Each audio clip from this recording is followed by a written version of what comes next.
បាទសួស្តីបងប្អូននៅក្នុងបណ្ដាញសង្គមទាំងអស់គ្នាបានលោកគ្រូអ្នកគ្រូរៀនសបនទាំងអស់ជាទីគោរពជាទីរាប់អានបាទថ្ងៃនេះជាថ្ងៃសិលបងប្អូនណាគឺខ្ញុំមិនបានផុសច្រើនវីដេអូទេរាល់ដងគឺខ្ញុំផុស3វីដេអូអីចឹងទៅបងប្អូនណាបាទតែថ្ងៃនេះគឺខ្ញុំផុសតែ2វីដេអូទេបងប្អូនណាបាទតែ2វីដេអូទេដោយសារថ្ងៃនេះជាថ្ងៃអបអរសុទ្ធសិលគឺខ្ញុំមិនបានផុសច្រើនវីដេអូទេបាទហើយក៏ឆ្លៀតយកប្រភេទនៃអង្គុចឃ្មុំបងប្អូនណាຂະຫນាតបន្តោងតូចតូចស្អាតស្អាតរាងមូលរាងទៅវែងបងប្អូនណាបាទគឺយកមកដាក់ថតផុសចែកជូនដល់បងប្អូនទស្សនានៅក្នុងបណ្ដាញសង្គមបងប្អូនណានៅក្នុងបណ្ដាញសង្គមបាទហើយប្រភេទនៃអង្គុចឃ្មុំនេះដែរបងប្អូនដឹងស្រាប់ហើយបងប្អូនណាបាទពីអានុភាពនៃការប្រើប្រាស់របស់លោកបាទគឺខាងការពារស្បែកស្វិតស្បែកគង់ការពារគ្រប់ប្រភេទពាក្យថាការពារបងប្អូនណាបាទការពាររាល់នៅអំពើមុនខ្មៅទាំងឡាយទាំងពួងបជាគ្រោះបជាភ័យបងប្អូនណាបាទខាងបច្ចេកសង្គ្រាមខាងស្នេហ៍លក់ដូររ៉ូស៊ីមហានិយមគេថាបងប្អូនដែលគាត់មានអង្គុចឃ្មុំនៅនឹងដៃនៅនឹងខ្លួនបាទទុកគោរពបូជាថែអាសាទៅណាមកណាតែងតែមានលៀបមានជ័យបងប្អូនណាបាទជួបតែសេចក្តីសុខនិងសេចក្តីសប្បាយបាទនេះគឺប្រភេទនៃអង្គុចឃ្មុំបងប្អូនណាឬយើងអាចហៅថាជាអង្គុចឬគុជអាទិទេពបាទខាងស្បែកស្វិតស្បែកគង់នេះគឺពិសេសតែម្ដងបងប្អូនណាបាទហើយអង្គុចឃ្មុំនេះដែរខ្ញុំក៏ដង្វាយទឹកឃ្មុំជូនលោកតិចតិចថ្ងៃនេះជាថ្ងៃសិលក៏យកមកដាក់ផុសចែកជូនដល់បងប្អូនទស្សនានៅក្នុងបណ្ដាញសង្គមតែម្ដងបងប្អូនណាបាទឥឡូវនេះគឺខ្ញុំក៏មានបញ្ចុះនៅក្នុងតម្លៃពិសេសបងប្អូនណា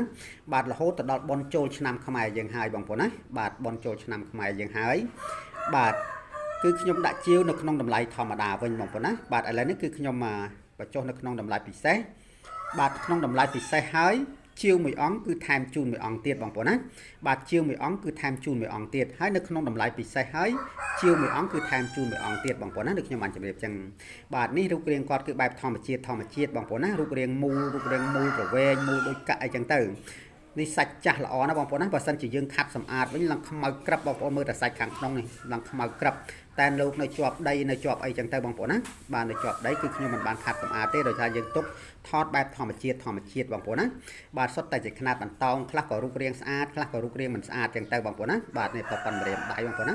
បាទហើយអង្គុចឃ្មុំនេះដែរកូនប្រុសក៏ប្រើបានកូនស្រីក៏ប្រើបានបងប្អូនណាបាទគឺប្រើបានទាំងអស់គ្នាមិនជាប់ដំណំទេបងប្អូនណាបាទគឺមិនជាប់ដំណំទេស្រួលទុកស្រួលដាក់ស្រួលថែរក្សាបងប្អូនណាបាទតូចຂະຫນាតបន្តោងក៏ប៉ុណ្ណឹងម្រាមដៃរាងមូលខ្លះក៏រាងមូលដូចកាក់ចឹងទៅបងប្អូនណាបាទហើយយើងស្រួលស្រោបបងប្អូនណាយើងស្រួលស្រោបបាទប៉ុណ្្នឹងចឹងយើងស្រួលស្រោបហើយដាក់តាមខ្លួនទៅគឺស្រួលតែម្ដងបងប្អូនណាបាទទៅណាមកណាធ្វើជាបន្តោងចឹងទៅបងប្អូនណាបាទធ្វើជាបន្តោងបាទចឹងពិសេសតែម្ដងបងប្អូនណាប្រភេទនៃអង្គុចឃ្មុំនេះឬក៏យើងអាចហៅបានម្យ៉ាងទៀតថាជាអង្គុចនៃគុជអាទិទេពលោកមានฤទ្ធិមានតេជះនិងមានបារមីពីធម្មជាតិរបស់លោកមកឲ្យស្រេចតែម្ដងបងប្អូនណាបាទដាស់ប្រសិទ្ធិក៏ពូកែ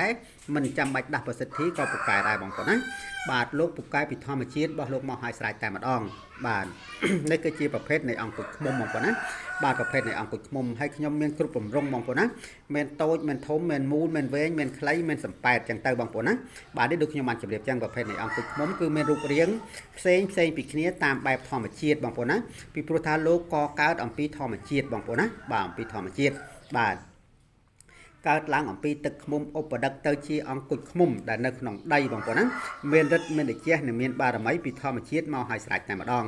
បងដែលគាត់បានយកទៅប្រើគាត់បានយកទៅនេះគឺគាត់ដឹងពីអានុភាពនៃការប្រើប្រាស់បងប្អូនណាបាទគាត់បានដឹងពីអានុភាពនៃការប្រើប្រាស់ហើយបាទជាពិសេសតែម្ដងបងប្អូនណាដូចខ្ញុំបានជម្រាបចឹងបាទហើយចឹងក៏អត់មានអីទៀតទេបងប្អូនណាគឺខ្ញុំរៀបរាប់ក៏ជាច្រើនឆ្នាំហើយជាច្រើនដងហើយប្រភេទនៃអង្គុចឃ្មុំបើសិនជាបងប្អូនដែលគាត់មើលឃើញហើយស្រឡាញ់ចង់បានបងប្អូនណាយកទៅឲ្យកូនឲ្យចៅឲ្យប្រពន្ធឲ្យកូនយើងពាក់បាទគឺសូមតំណែងតាមលេខទូរស័ព្ទខ្ញុំបាទដែលនៅខាងក្រោមបងប្អូនណាឬក៏តាមរយៈលេខ Telegram ខ្ញុំបាទគឺលេខ Smart នឹងឯងបងប្អូនណាបាទហើយក៏សូមអរគុណច្រើនដែលបងប្អូនទាំងអស់ចូលទស្សនានៅក្នុង page ខ្ញុំបាទដែលមានទំនុកទុកចិត្តលើ page ខ្ញុំបាទឲ្យខ្ញុំបាទផ្ញើអីវ៉ាន់គ្រប់ទីកន្លែងចឹងទៅបងប្អូនណាហើយបើសិនជាខ្ញុំនិយាយទៅក៏លើសលុះនៅពាក្យសម្ដីត្រង់កន្លែងណាមិនសមរម្យក្តី